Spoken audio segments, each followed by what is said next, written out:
Hey guys, what's up? I'm Garrett Fuller with MMORPG. This is sort of part two of our hardware series, our interviews with Richard Leonarz from Samsung, who's product marketing manager, and Wallace Santos, the CEO here at Maingear.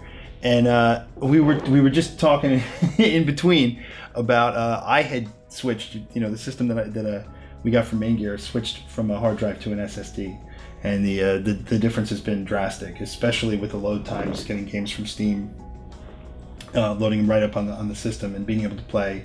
You put a lot of tricky stuff in there, so I'm gonna let you guys talk about the tricks, but it really is night and day. And I wanted you, as a customer, and we were talking about what customers come to you guys with, and the customers are watching, so we can go through kind of what the steps are and the difference that it really does make. So I'll let you take it. From when we're selling a system, we definitely pitch the SSD over a hard drive in the system, right? That's what we want the operating system to reside on.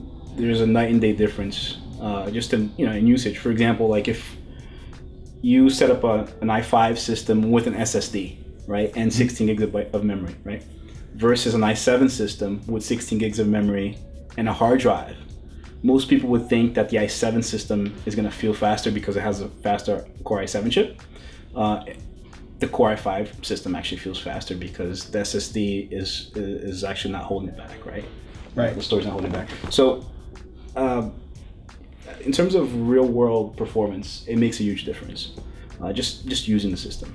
But technically speaking, and that's why you're here. Yeah. What kind of performance differences are we going to see from a regular hard disk drive to an SSD? Okay. Yeah, so the key difference when we're looking at hard drives or SSDs, right? Part of it is on gamers. We have mentioned this before. With gamers, is really the random access to the data on the drive, right? So the random access is where you're pulling bits and pieces, not a whole file, big video rendering chunk at a time, but just you're going in, pulling information back and forth. That is a 72 or 7200 RPM hard drive will be about 300 IOPS or so, maybe 400. And SSD is 100,000 IOPS. So it just scales faster than that. So the information coming out and being able to populate the GPU is really getting everything in there way faster than you can do with a spinning disk. Now think about just the nature of it, right? So on the spinning disk, you've got the platter that has to rev up. You have the mechanical arm that has to go find that particular magnetic sector, pull the information, go back. SSD is just open channels of flash memory. It's ones and zeros immediately. There's no arm that has to swing. You got the controller, which is basically just a deep brain that sort of knows where all the information is. So it's extremely fast. The energy consumption, more on some of these bigger rigs that you want low heat and everything else in them. I mean, almost no energy consumed at all with this because you don't have a motor that you're spinning up. You don't have any of that. So it's way faster. The challenge we have today, and this is why, again, when we talked about before NVMe and PCIe and all that stuff, is the SATA bus at this point. Before, it used to be the hard drive. The spinning disk was the bottleneck. So you could get the fastest processor out there in memory, but you're funneling everything through this tiny pipe. That is something that's going away because now SSDs open up that pipe a bit, but it's still only so big that you can go. You can go from maybe 400 megabytes per second to an SSD caps out supposedly at 600 with SATA 3, but really reality is the real world. You got overhead and everything else, so it's about 560 or so. Now you switch over to PCIe, NVMe, you're talking about 2 gigabytes per second, right? So it's like fourfold of speed transfer, and this is on the sequential side. So now that totally blows away the spinning disk. And as I was going to show, I got tiny SSD, and this is a full-size SSD. Now you go down to like the M.2s, the ones that they call like gumstick factor or M-SATA, which are half the size. Now you can populate a bunch of these inside the board, right? So you set those up in a RAID configuration. You got 4, 8, whatever, how many you want. The space is not taking up any space for you, and you're getting now that additional throughput, right? So it's the speeds are just incredible. And again, this is why I think gamers really have been the core for this type of technology. Early on, they saw the benefits of the games, the rendering on the screens, the load times just improved vastly. And they could use systems that, had been okay for them, but not only they got a great performance boost from it, and now they're thinking, it's like, man, if I'm getting this out of this old system, what the heck happens when I upgrade to the next thing out there? And that's the excitement. That's where you start seeing that sort of the creativity come out. It's like, hey, you know, I'm no longer sort of limited to that performance I was getting. Now I can really branch out and get, you know, cooling systems to really make this a better system for me and make it neater looking.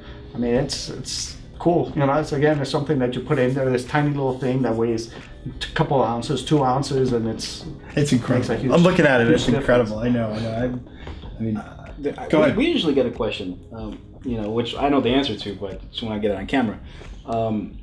Is there a performance difference between this and the gumstick drives? The gumstick form factor, sorry. Yeah, there really is not a huge performance difference. No, I mean, again, because our M.2 is a SATA-based M.2. So again, there you're seeing the performance drop between, it's just from SATA to SATA, right? So it's not a lot of performance. The channels are the same, and once we switch over to PCIe, then you're gonna have even more channels available. So for us, we haven't seen the specs between the two are identical. So our specs are the same. The real world performance is a little bit of a difference, not a lot, and that's mainly because of the cooling sort of the drive, right? So you have these, if you open up this thing, it's about half of this is actually the SSD, the rest is just air. And that helps sort of keeps things a little bit cooler inside these things. But very, very slow or minimum, I guess, performance difference between the two. Once we go now again for the next thing, you know, PCIe, you might see a little bit. You have SAS drives that have the dual sort of, they're thicker than these, and those have a different performance because they're able to use two channels in a way to do the data transfer. But none. Where we do see a performance difference is we have different drives out for the market, right? So we have the 850 EVO, which you guys have used from some of your rigs. That is a 3-bit, VNAND cell. So that has more sort of density, I guess, to it. It's designed for a little bit less heavy pounding on the drive and more of just random type use.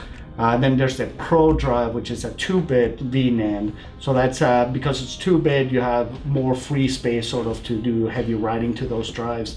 So those are designed for more of the heavier, I guess, you know, if you build workstations or anything that's really pounding on the thing.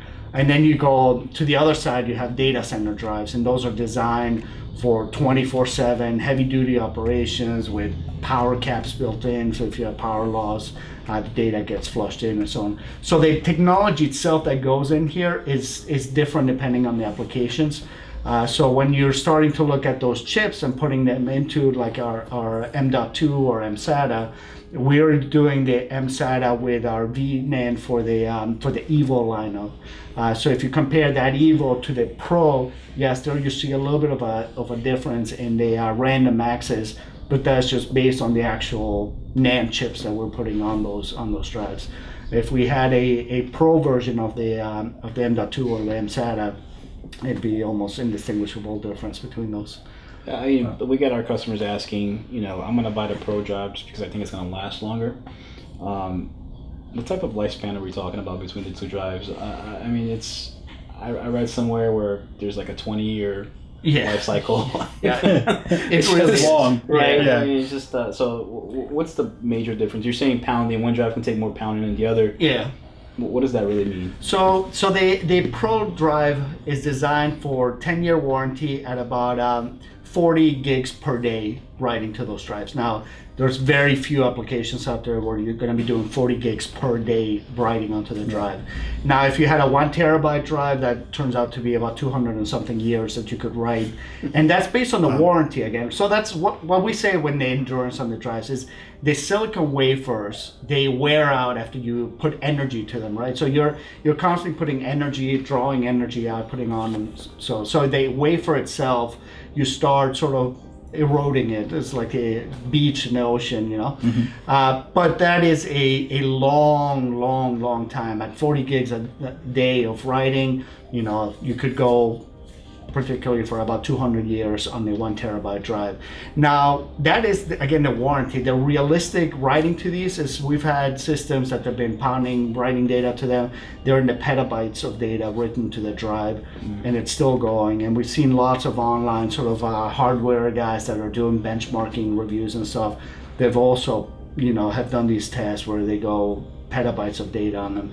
So endurance-wise, I don't think most people really have to worry about it. Now, if we're talking about putting something like these, again, in a server, right? So back in, you have your corporate email exchange server and you say, hey, I'm gonna put an SSD in there. Now that's a different story because you're doing a heck of a lot more than 40 gigs a day on that type of a server. So yeah, that's why, when guys are looking at SSDs, they gotta see, these are meant for a consumer type of professional use, not for the back end, data center type things. So that's the only thing really to worry about. But that's going to be the same with any storage device out there. I mean, every storage device has a usage that's designed for working on that.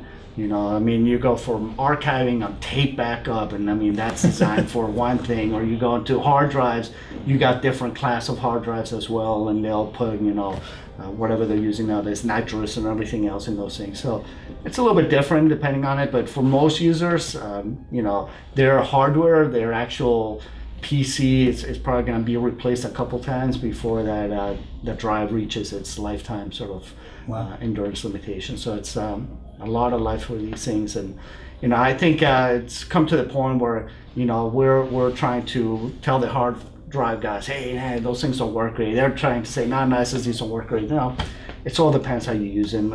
All products are good for what they're intended for use. It's just the performance is different, and they're designed for different type of applications. So, it's I hate to bash against any other type of hardware out there, because again, everything is designed for what it's meant for usage, right? Floppy disks used to be the thing for storage, and then hard drives came around and kicked their butt. So there's always something out there that's going to be replaced by something else. It's cool. That's amazing. Coming at it from our perspective and seeing the games, and that's why we talked earlier about where gaming is going with the VR and some of the heavy stuff that's coming down the pipe. It's always interesting to see. I think you guys are well equipped to handle any of the stuff that's coming down, especially with what you talked about. I did want to ask, because you mentioned the PC IE a little bit. Can you talk a little bit about that at all? Because I know you said that's coming down the line, and can it give people? I'm sure our viewers know it, but give the overall perspective on it a little bit if you can, Rich. That would be great. For us, we'll be doing some announcements later on this month on the solution coming out. The main thing we're seeing is just as a way for adding to the performance, right? So PCIe has been, we have those in graphics cards, and they've been why graphic cards are so fast and all that. You just haven't seen that a lot of hardware out there that allows PCIe into the board, right? We've had limitations from OS perspective. Windows 10 is going to allow finally for sort of a PCIe booting off of an NVMe solution, right? And then you have Intel coming out with their Skylake platform, again designed now for working with a PCIe and NVMe type solutions. So that hasn't been out there that long. You've had some very high-end workstations, the Dells and whatever out there that have had these things, but now you're starting to see more on the consumer side of the house these devices, and it's really the push for having now the storage devices that actually work with those from the get-go. So I think you guys are probably here at Maingear going to see much faster adoption of that technology than any other consumerist type of product out in the market, just because your user base is really looking for that technology. When you're checking to see what some other brand out in the marketplace that's just catering to office workers or home casual users, that's probably another year or so before those guys see much of a benefit. Windows 10, I think, when you were talking about some of this hardware out there that requires higher performance, from what we've heard at least, is that's going to push users to need to do some upgrades, just because the graphic requirements on it are a little bit higher end, and not all systems can really handle that. So that's going to be a push, I think, for some improvements in your overall hardware. But again, it's, people are going to look at cost versus benefits. Gamers see, you know what, the cost is worth it because the benefits are really there. So it's a great thing for them. And then when Intel really pushes on their Skylake thing, and now you can boot off natively off an NVMe drive, that's key. Today you have to do weird sort of, a driver, a custom driver to actually make you boot off these things. We know from the hardware big players like the Supermicros and all those guys, they're pushing strong because they see the benefits on that as well, and it's a way to differentiate their hardware versus other things in the marketplace. So it's still, something you guys will see it earlier than most others, but it's definitely what's out in the near future is really to upgrade on that platform. Wow, awesome! Thanks so much. Yeah, for sure. We're excited about Windows 10. I mean, we love the Microsoft gaming push that they're putting behind Windows 10. Yeah. I mean, we love the fact that we don't have to make custom drivers for to load up NVMe drives, and so for us it's a big deal. Overall, Windows 10 thinks it'd be great for the gaming space. So. Yeah, it makes a big difference. I mean, when you're looking at the competition in the overall market, right? We were talking about that before. You're seeing, PC gamers. There's a lot of options out there, and they continue to go. We talk about Windows, we talk about Steam. GOG Galaxy just came out too. Is another one. And so you've got these delivery systems out there, bringing your libraries of games to you. And it's important. I mean, it's just you got to stay fresh and on top because that's the key. And you're going to see more and more more operating systems coming out. It's going to be interesting to watch. The arms race. I call it the arms race because that's kind of what it is. But it's great, and it's cool that you guys on your side keep things very in check, and you're reliable on what's coming out of Samsung and stuff like that. It's really what's the most important part. I'm always curious in your testing. You talk about torture tests, you talk about hitting these drives as hard as you can. I mean, what is that like for you guys? That's got to be crazy. And it's all in house. Talk about the benefits of having it all in house. And that's the thing. I mean, it's tough in a way because there's so many systems out there. You gotta worry about compatibility across a whole multitude of drives. I mean, there's a lot of internal sort of torture testing on just environmental of the NAND cells and the soldering. Is this gonna last? If you're selling these things out in Vietnam where they have a very monsoon-like climate versus selling it somebody that's going on some expedition to the North Pole. So there's a lot of the environmental things that have to go into check, and then just the constant writing and erasing on the drives. You have a lot of tools out there, software tools that reviewers use, and we pretty much use similar type of tools just to make sure the IOs are where they're supposed to be and all that stuff.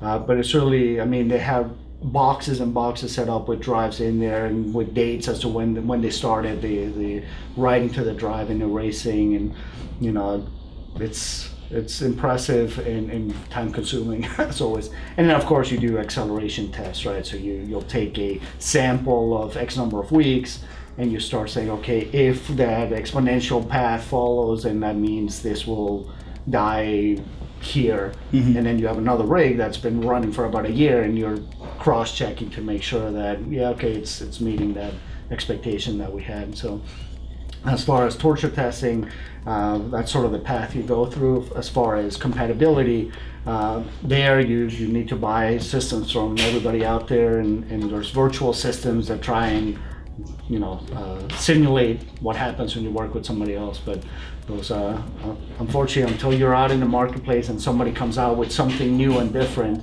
it's difficult for anybody to really know 100% it's going to work with XYZ out there. But so far, knock on wood, it's mainly the main boards out there who are 90% of the market. As long as you're working with those guys, you're pretty good. And we'll work with the main HBA cards and everybody else to make sure everything's working well with those systems.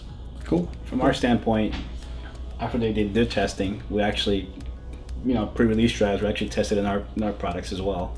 So and that speaks about the relationship. We work with them very early on before they actually release the product to the market, and we just don't buy it from distribution and just integrated without testing. So it's a very close working relationship to make sure we deliver a solid product. Yeah. So and that's why we love working with these guys. Yeah, no, and that's critical. I mean, across all fronts, it's critical. So, like you said, what you were saying before, it's I can get this and put it in the system, or let's build a partnership and talk about what works the best, what benefits the users the best, and that's really what it comes down to. So cool, guys. I can't thank you enough for sitting down and doing that. I can listen to Rich all day. I'm like now I know everything. I'm gonna get back on the phone with our editor and be like, I know what's coming. So.